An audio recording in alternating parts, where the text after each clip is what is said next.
ہے، اور یہ تو مقام ہی بہت نرم و نازک ہے کہ جہاں اس طرح کی بات انسان کو بہت بڑے جرم کی طرف لے جاتی ہے۔ رسول اکرم نور مجسم شفیع معظم صلی اللہ علیہ وسلم کے لحاظ سے جو روافض کی کتب کے اندر مزید حوالہ جات ہیں، ان میں اصول کافی کے اندر کتاب الحجہ صفحہ نمبر 278 پر ہے، اور یہ آج جو کئی ذاکروں نے اعتراض بنائے ہوئے ہیں، خود انہی کے اصول کی کتابوں میں اس کے جواب موجود ہیں۔ عمر کے لحاظ سے لکھا ہے کہ مات عبد المطلب رضی اللہ تعالی عنہ وللنبی صلی اللہ علیہ وسلم نحو 8 سنین، کہ جب حضرت عبد المطلب رضی اللہ تعالی عنہ کا وصال ہوا تو اس وقت رسول اکرم صلی اللہ علیہ وسلم کی عمر مبارک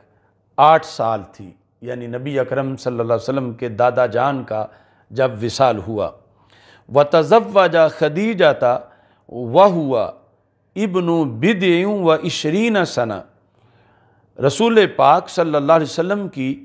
جب حضرت خدیجہ رضی اللہ تعالی عنہا سے شادی ہوئی تو یہ اصول کافی کی روایت کے مطابق نبی اکرم صلی اللہ علیہ وسلم کی عمر مبارک 20 اور چند سال تھی، یعنی وہ 23 بھی کہا جا سکتا ہے، اس کے مطابق 24 بھی کہا جا سکتا ہے، تو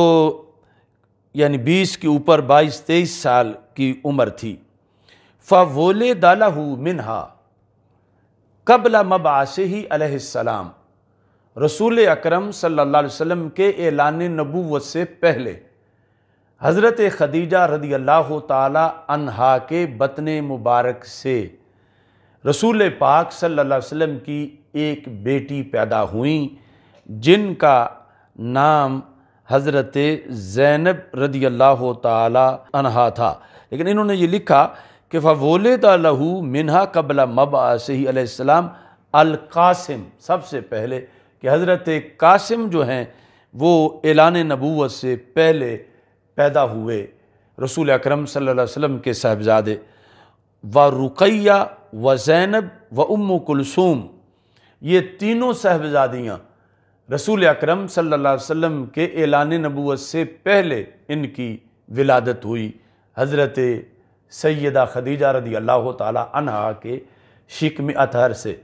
تو اس طرح مجموعی طور پر حضرت قاسم، حضرت رقیہ، حضرت ام کلثوم اور حضرت زینب رضی اللہ تعالی عنہن وسلام اللہ علیہن، ان کی ولادت رسول اکرم صلی اللہ علیہ وسلم کے اعلان نبوت سے پہلے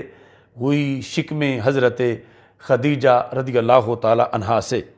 وَوُلِدَ لَهُ بَعْدَ الْمَبْعَثِ الطیب والطاہر وفاطمہ علیہ السلام، اور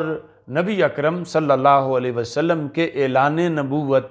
کے بعد رسول پاک صلی اللہ علیہ وسلم کے صاحبزادے حضرت طیب اور طاہر اور حضرت فاطمہ رضی اللہ تعالی عنہم وسلام اللہ علیہم، ان کی ولادت اعلان نبوت کے بعد ہوئی حضرت خدیجہ رضی اللہ تعالی عنہا کے بطن مبارک سے۔ تو اب یہاں اصول کافی میں بھی یہ واضح طور پر بتایا گیا کہ سیدہ زینب، سیدہ ام کلثوم، سیدہ رقیہ رضی اللہ تعالی عنہن وسلام اللہ علیہن، یہ رسول پاک صلی اللہ علیہ وسلم کی سگی بیٹیاں ہیں، حقیقی بیٹیاں ہیں، اور حضرت خدیجہ رضی اللہ تعالی عنہا سے آپ کے شکم مبارک سے یہ سرکار کی بیٹیاں ہیں، اور ان کی ولادت جو ہے وہ اعلان نبوت سے پہلے ہوئی ہے، اور حضرت فاطمہ رضی اللہ تعالی عنہا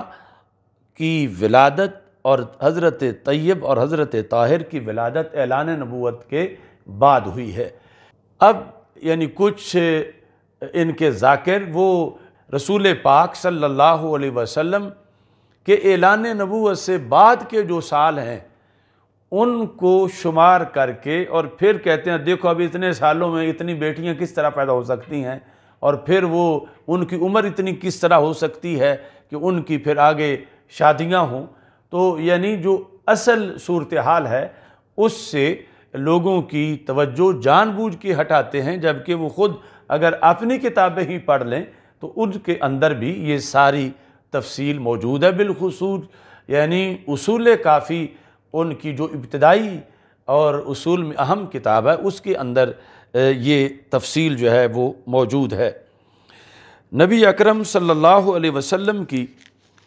ان شہزادیوں کے لحاظ سے جو توسی ان کا بہت بڑا محقق گزرا ہے، اس کی کتاب الامالی، اس کے اندر یہ موجود ہے کہ رویہ ان امیر المومنین علیہ السلام داخل بفاطمہ علیہ السلام بعد وفات اختها رقیہ زوجۃ عثمان رضی اللہ تعالی عنہ بستۃ عشر یوما۔ یہ کتاب الامالی میں حضرت سیدہ فاطمہ رضی اللہ تعالی عنہا کی شادی کا ذکر کرتے ہوئے ان لکھا ہے، روایت کیا گیا ہے کہ امیر المومنین حضرت مولا علی رضی اللہ تعالی عنہ کا نکاح حضرت فاطمہ رضی اللہ تعالی عنہا سے ہوا۔ کب؟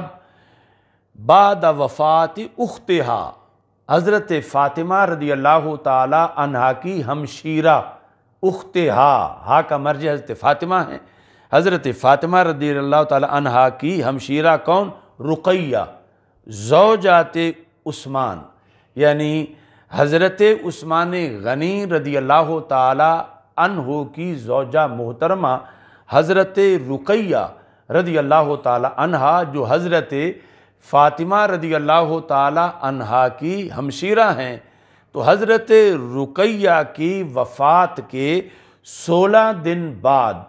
حضرت مولا علی رضی اللہ تعالی عنہ کی حضرت سیدہ فاطمہ رضی اللہ تعالی عنہا سے شادی ہوئی، نکاح ہوا۔ یہ توسی کی کتاب الامالی کے اندر موجود ہے۔ تو یہاں بھی اس بات کا اعتراف کیا گیا کہ حضرت فاطمہ رضی اللہ تعالی عنہا اکیلی نہیں بلکہ آپ کی بہنیں بھی ہیں، اور آپ کی بہن حضرت رقیہ کا اعتراف کیا گیا، اور اس بات کا بھی اعتراف کیا گیا کہ وہ حضرت عثمان غنی رضی اللہ تعالی عنہ کی منکوحہ ہیں۔ ساتھ ہی نبی اکرم نور مجسم شفیع معظم صلی اللہ علیہ وسلم کی اولاد پاک کے تذکرہ میں جو روافظ کی کتاب حیات القلوب ہے، اس کی جلد نمبر 2 صفحہ نمبر 559 پر یہ تذکرہ ہے کہ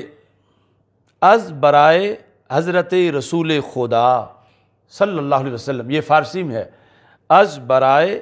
حضرت رسول خدا متولد شد از خدیجہ رضی اللہ تعالی عنہا قاسم و طاہر و نام طاہر عبداللہ بود و ام کلثوم و رقیہ و زینب و فاطمہ رضی اللہ تعالی عنہن۔ تو حیات القلوب کے اندر بھی یہ لکھا گیا کہ رسول پاک صلی اللہ علیہ وسلم کی جو اولاد حضرت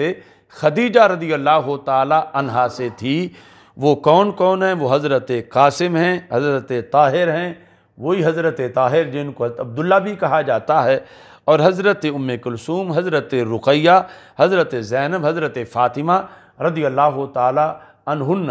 یہ سب کا تذکرہ اس کتاب کے اندر بھی موجود ہے۔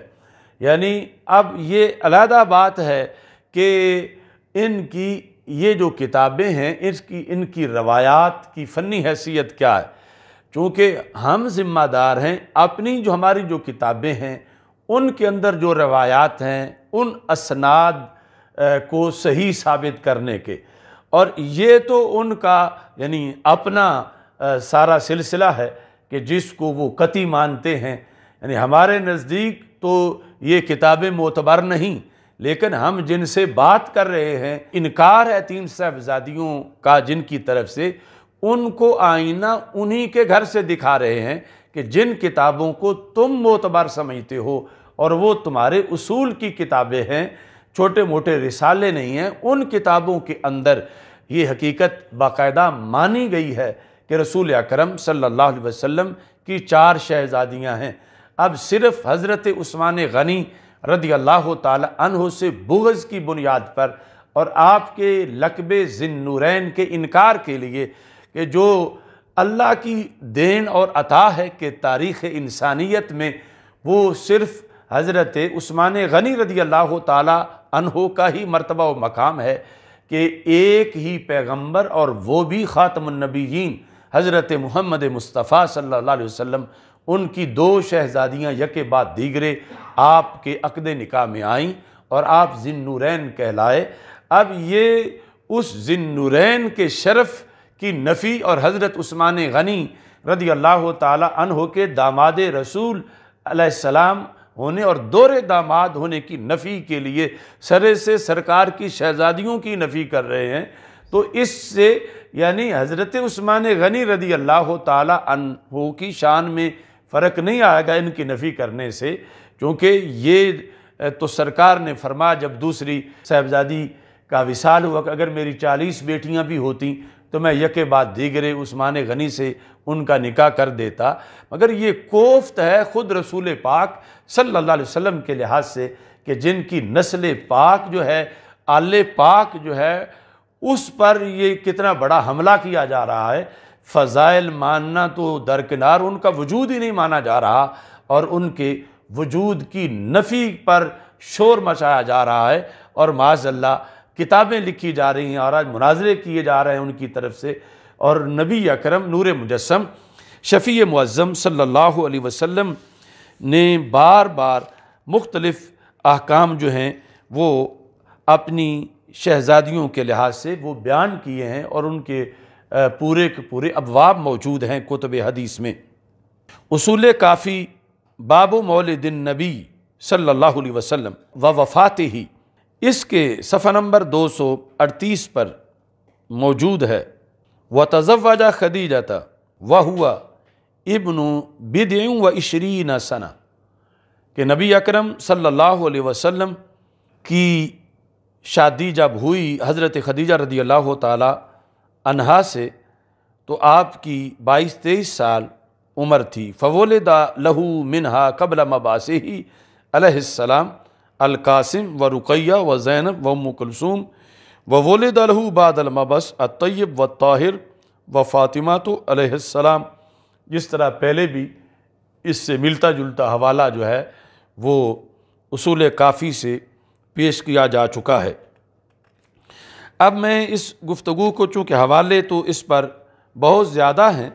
مگر سمیٹ کر گفتگو آگے دوسرا حصہ اس کا بیان کرنا چاہتا ہوں کہ اس میں چونکہ حضرت سیدہ زینب رضی اللہ تعالی عنہا، سیدہ رقیہ اور سیدہ ام کلثوم رضی اللہ تعالی عنہن، ان سب کا وصال بہت پہلے ہو گیا، یعنی مدنی زندگی کے آغاز میں، اور اصل جو رسول پاک صلی اللہ علیہ وسلم کی سیرت کے تفسیر سے حالات درج کیے گئے اور جو احکام نازل ہوئے تو وہ مدنی زندگی کے اندر جو ہے وہ احکام کی کثرت ہوئی، اور پھر سیرت کا جو اندراج ہے وہ بھی تفصیل سے ہوا۔ تو چونکہ ان 3 شہزادیوں کا وصال پہلے ہو گیا اور سیدہ طیبہ طاہرہ فاطمہ الزہرا رضی اللہ تعالی عنہا وہ رسول پاک صلی اللہ علیہ وسلم کے وصال کے بعد جا کر ان کا وصال ہوا، اور پھر جو احکام کے نزول کے بھرپور سال تھے مدنی زندگی کے جو 8 سال آخری ہیں ان میں، اور وصال کے بعد حضرت سیدہ فاطمہ رضی اللہ تعالی عنہا کی حیات مبارکہ ہے، اور پھر اس لحاظ سے آپ کے فضائل کا اظہار بھی ہے، اور آپ کو موقع ملا نبی اکرم صلی اللہ علیہ وسلم کی